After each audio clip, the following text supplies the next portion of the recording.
El siguiente segmento tiene contenido o opinión. La entrevista en A Primera Hora. Analizamos los hechos del momento junto a sus protagonistas. Muy bien, 6:44, seguimos, gracias. A ver, está interesante la interacción de nuestra amable audiencia. Gracias por la gentileza de compartir con nosotros, de amplificar esta señal informativa.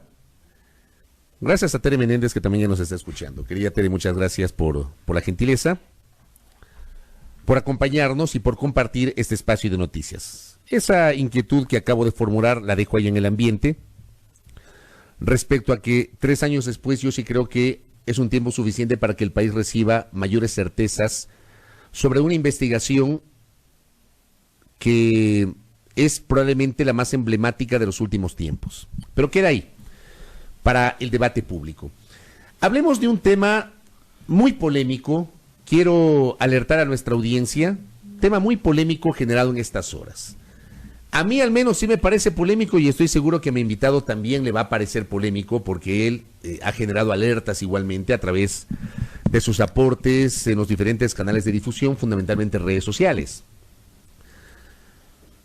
Hace pocos días el Pleno de la Asamblea Nacional debatió y se pronunció respecto del veto parcial del Ejecutivo al proyecto de ley de progresividad y simplicidad tributaria, la reforma tributaria que fue enviada a la Asamblea por el Gobierno con el carácter de urgente en materia económica.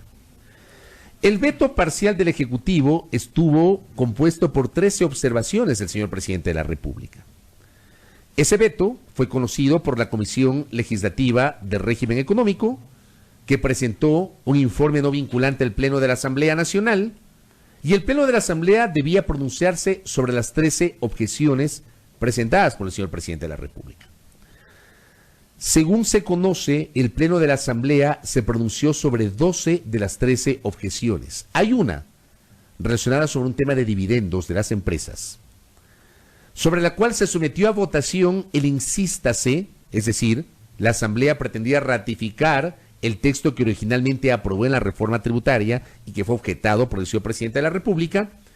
Para el insístase se requiere mayoría calificada de 2/3, esto es 91 votos. No se alcanzó ese número y no se sometió a votación otra opción que es la del allanamiento, es decir, que la Asamblea se pronuncie por aceptar la objeción parcial del Ejecutivo, para lo cual se requería mayoría simple, esto es la mitad más uno de los asambleístas presentes en la Cámara. Y ese tema quedó ahí. Aquí hay una discusión porque se entendería que al no haber resuelto uno de los vetos, los otros 12 vetos no podrán entrar en vigencia. Le voy a preguntar al especialista. André Benavides nos acompaña en esta mañana. Él es consultor político, analista, jurista y conocedor de los temas parlamentarios. Visita nuestra mesa de trabajo. Hola, doctor, bienvenido. Buenos días. Buenos días, estimado Fabricio. Un cordial saludo para los radioyentes de A Primera Hora. Pues bien, como tú lo has manifestado, existe ahorita una traba dentro del procedimiento de formación legislativa de este proyecto económico urgente que ha sido denominado como la Ley Orgánica de Simplificación y Progresividad Tributaria. El 17 de diciembre, la Asamblea Nacional conoció sobre las objeciones parciales que hizo el Ejecutivo a este proyecto de ley, 13 objeciones parciales. La Asamblea Nacional se pronunció sobre todas ellas, excepto la objeción novena. La objeción novena tiene relación con una disposición general en la cual se establece la vigencia sobre el régimen impositivo y la distribución de dividendos de las microempresas.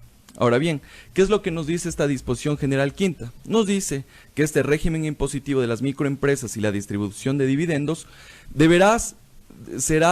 estará vigente a partir de la publicación de esa ley en el registro oficial. ¿Ya? ¿Cuál es la problemática que yo encuentro? Que las leyes tributarias, por lo general, por mandato del artículo 11 del Código Tributario, entran en vigencia a partir del primer día calendario, es decir, el 1 de enero. Entonces aquí ya vemos un primer problema, porque se quería dar la vigencia de este régimen impositivo antes de que se acabe el año 2019, contraviniendo expresamente el artículo 11 del Código Tributario. Entiendo que para el tema de los tributos anuales, como el impuesto a la renta, su vigencia, si es que hay un cambio, rige desde el 1 de enero del año siguiente. Exactamente. De aprobada el cambio normativo o la reforma, lo que sea. Y para el caso del IVA o del ICE, por poner ejemplos, allí en el primer día calendario del mes siguiente. Así resulta, ¿verdad? Exactamente. Entonces tenemos ahí varios impuestos que son de determinación anual, como es el caso del impuesto a la renta, y también otros que son de determinación mensual. Por ejemplo, como tú lo has manifestado, el IVA, el ICE, el impuesto a la salida de divisas. Entonces, ¿qué es lo que está pasando ahorita? Que el proyecto de ley no puede ser promulgado al registro oficial porque se dejó por fuera esta objeción que es relativa a la disposición general quinta. Si bien es cierto, la Asamblea Nacional no tuvo los votos para ratificarse en ese texto, lo adecuado hubiera sido que se allane el texto del Ejecutivo. Es decir, que si no había votos para insistir, había que votar el allanamiento. Exactamente. Al no votar por el allanamiento, quedó ahí en el aire. O sea, como dicen los juristas, en el limbo jurídico, así se podría llamar. Exactamente. Pero ¿qué es lo que pasa aquí? Que el proyecto de ley no es que se puede allanar o ratificar por partes y mandar al registro oficial por retazos. No podemos hacer eso. O sea, no pueden mandar los 12 sobre los cuales hubo pronunciamiento y dejar este último para que entre en vigencia por el Ministerio de la Ley. De ninguna manera. El artículo 138 de la Constitución de la República indica que el proyecto de ley tiene que ser tratado de manera íntegra por parte de la Asamblea Nacional y pronunciarse con el allanamiento o la ratificación. Ahora bien, llama profundamente la atención que ahora nuevamente la Asamblea Nacional va a trabar este proyecto de ley, pero es porque no se respetaron las formas. Ya vimos, por ejemplo, cómo quedó en entredicho el procedimiento legislativo cuando se trató, por ejemplo, la ley de adulto mayor. Por dos disposiciones derogatorias se bajó 2 leyes tributarias. Con el COIP, por dejar un cabo suelto como la disposición general segunda, se dejó para que el Ejecutivo vete por inconstitucionalidad el tema de la despenalización del aborto en casos de violación, y ahora vemos que está tropezada esta ley justamente por no pronunciarse por esta disposición general quinta. Pero de la revisión de esta disposición, en realidad para mí me parece que es una disposición que no tiene razón de ser. Y este proyecto de ley se va a trabar por una pequeñez, porque si seguimos la lógica del Código Tributario, no era necesario esta disposición, porque finalmente los tributos entran a regir a partir del primer día calendario o el primer día del mes. O sea, no hablamos de tributos de tributos con efecto retroactivo, de eso no estamos hablando. Eso no es posible en el mundo jurídico. No es posible. Entonces aquí lo que esperaríamos y la salida jurídica es que la Asamblea Nacional debería pronunciarse para allanarse este texto del Ejecutivo y enviar al registro oficial. O sea, la Asamblea debería sesionar esta semana. Debería hacerlo, antes del 31 de diciembre, porque ¿cuál es el problema? Supongamos que quieren decir, publiquemos esta ley en enero. Los impuestos que son de determinación anual entrarían en vigencia en el 2021. Entonces de nada serviría la ley económica urgente si finalmente el Estado va a poder percibir estos ingresos recién después de un año. Entonces el trabajo que se hizo de manera tan expedita, incluso cuando se trató el allanamiento, la objeción en la Asamblea Nacional, se lo hizo el martes de la semana pasada a las 8:40 de la noche. Entonces, claro, capaz ahí a los asambleístas les cogieron cansados y no se dieron cuenta sobre las implicaciones jurídicas que tiene no haber tratado una objeción. Ahora bien, algunos dicen que si bien es cierto se trató y no hubieron los votos para la ratificación y que el momento que se hizo la reconsideración ese tema ya quedaría resuelto. No es tan así. Y tomando en cuenta lo siguiente, que el único que puede promulgar los proyectos de ley cuando en los 30 días no se ha pronunciado la Asamblea Nacional es el Ejecutivo. Entonces, ¿a qué estamos sometidos? Que la Asamblea Nacional envía al registro oficial el proyecto de ley con las 12 objeciones y que el Ejecutivo el 13 de enero envíe esa objeción que faltaba. Entonces, claramente es una... Pero eso no se puede hacer. Eso no se puede hacer. Jurídicamente es imposible hacer eso. Jurídicamente es imposible. ¿Y cuáles son las consecuencias de eso?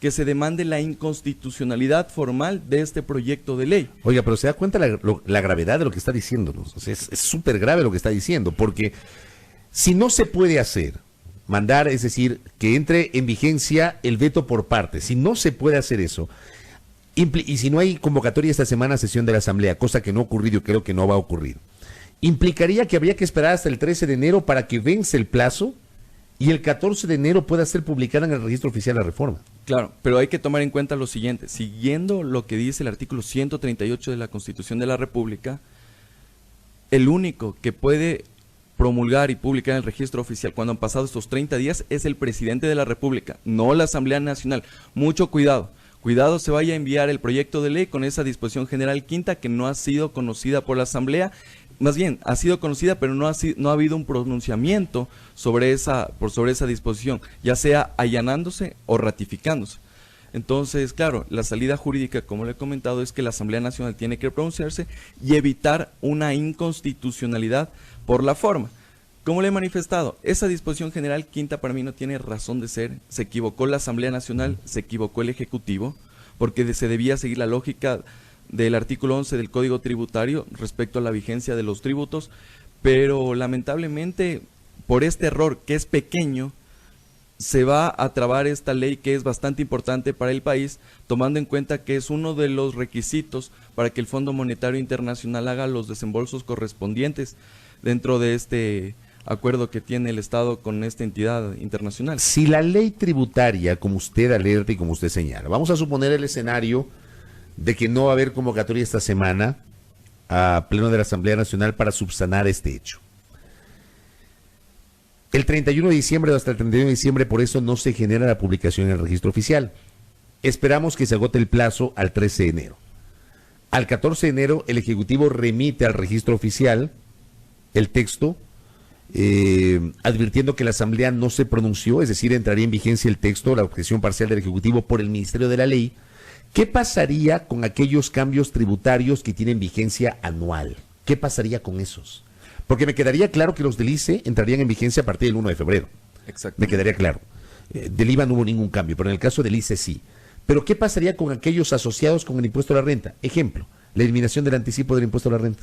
Exactamente, entonces hay un problema. Sí. Entraría en vigencia para 2022, 2021, perdón. Siguiendo la lógica que nos dice el artículo 11 del Código Tributario, todas las reformas que se hicieron a impuestos de determinación anual, como usted lo ha manifestado, Fabricio, el tema del anticipo al impuesto a la renta, las deducciones, algunas exenciones, el régimen impositivo para las microempresas, el impuesto al banano, el régimen único para las actividades agropecuarias, quedarían en vigencia para el 2021. Entonces, claro, por ejemplo, el agricultor, el sector productivo del país que quiere invertir, que quiere hacer crecer la economía nacional, no va a tener esos incentivos y lamentablemente tendrá que esperar al 2021 para recién poder hacer las inversiones correspondientes.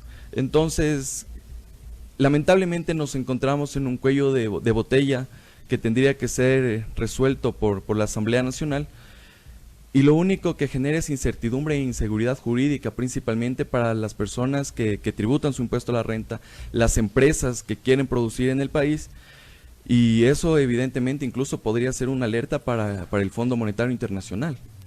A mí, además, me llama la atención que haya gente que no se da cuenta de la gravedad que usted está diciendo, por un lado. Pero por otra parte, corríjame si estoy equivocado, esta misma Asamblea cometió otro craso error en el curso de este año, que fue la eliminación de 2 leyes al aprobar una disposición transitoria con la aprobación de la ley de adulto mayor. ¿Recuerda usted ese episodio?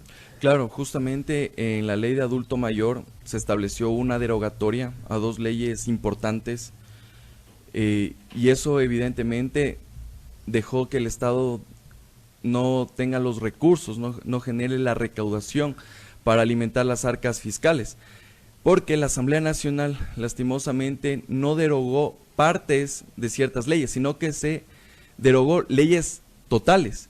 Entonces, claro, eso expresamente determinó que existan cierto tipo de inconvenientes en la administración tributaria.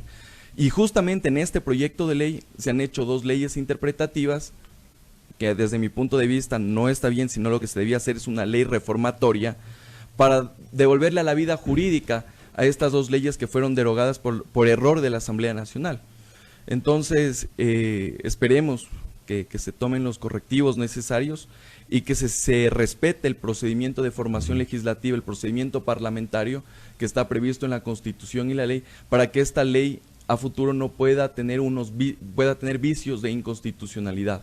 Estos errores que estamos conversando el día de hoy, doctor André Benavides, que nos acompaña en esta mañana, ¿son errores, digamos, deliberados o son cuestiones que develan una falta de conocimiento, una falta de atención durante la dinámica del sistema de formación de la ley? La verdad es que uno ya no sabe pensar si son errores de buena fe, son descuidos, o en realidad son cuestiones que se han generado escenarios de manera deliberada, porque inclusive tomando en cuenta un antecedente que es las reformas al COIP, se dejó suelta una disposición general segunda de la cual se cogió el Ejecutivo para objetar por inconstitucionalidad el tema del aborto en casos de violación. Entonces, dejando ese cabo suelto, eso generó que la Corte Constitucional deba pronunciarse sobre el tema de la despenalización del aborto en casos de violación. Pero finalmente la Corte no cayó en este juego, en estas piruetas jurídicas, para pronunciarse sobre un tema que no fue aprobado por la Asamblea Nacional. Doctor, le pido una precisión en la parte final, porque un oyente nos dice, agradecería que se explique si entra o no en vigencia la ley desde el 1 de enero. Más allá de las explicaciones legales, vamos a una explicación cortita para que entienda nuestro público, nuestros oyentes. Muchos seguramente no conocen con mayor profundidad los temas legales. ¿Entrará o no en vigencia la reforma tributaria el 1 de enero? A ver, aquí tenemos dos escenarios. Si la Asamblea Nacional se pronuncia totalmente sobre las objeciones realizadas por el presidente antes del 31 de enero y publica en el registro oficial, será hasta el 31 de diciembre, tendrá vigencia el 1 de enero. ¿Qué es lo que pasa si esta ley se publica en el registro oficial en enero del 2020? Los tributos que son de determinación anual, como el impuesto a la renta, el anticipo al impuesto a la renta, el régimen impositivo para las microempresas, el régimen único para las actividades agropecuarias, entrarán en vigencia a partir del 2021, cumpliendo con el mandato del artículo 11 del Código Tributario. Y los del ICE entrarían en vigencia a partir del 1 de febrero. Exactamente. El del ICE, el impuesto a salida de divisas, el IVA, sería a partir del 1 de febrero del 2020. Pero vamos a suponer que la Asamblea no se reúne esta semana, no creo que se reúna. Vamos a suponer que la Asamblea no subsana este error. El 1 de enero no entraría en vigencia la reforma tributaria, si es que no ocurre eso. No entraría en vigencia el 1 de enero. ¿Y qué pasaría con el anticipo del impuesto a la renta? El anticipo al impuesto a la renta comenzaría a regir a partir de enero del 2021. Correcto, habría un diferimiento de un año entonces por este error. Correcto, me queda claro y ahí está la alerta de André Benavides. Gracias, doctor, por la gentileza y que tenga una bonita Navidad y un buen 2020. Muchas gracias, Fabricio. Muy amable. Gracias, André Benavides, consultor político, especialista en temas legislativos, conversando aquí en A Primera Hora sobre esta alerta. No es un tema menor. Lo alertamos también en nuestra cuenta Twitter la semana anterior. Si la Asamblea Nacional no sesiona esta semana, que será la última semana laborable del 2019, la reforma tributaria no podrá entrar en vigencia el 1 de enero del 2020, porque hay un veto que no fue resuelto por el Pleno de la Legislatura. De ser así, recién entraría en vigencia con su promulgación por el Ministerio de la Ley a partir del 14 de enero, y los tributos o los temas anuales ya no regirían en 2020, sino en 2021. Uno de esos, los cambios vinculados al impuesto a la renta. No es un tema menor el que estamos conversando hoy. Vamos a ver cómo se subsana justamente este tema por parte de la Asamblea Nacional y de la propia función ejecutiva. 7 de la mañana con 2 minutos aquí en A Primera Hora.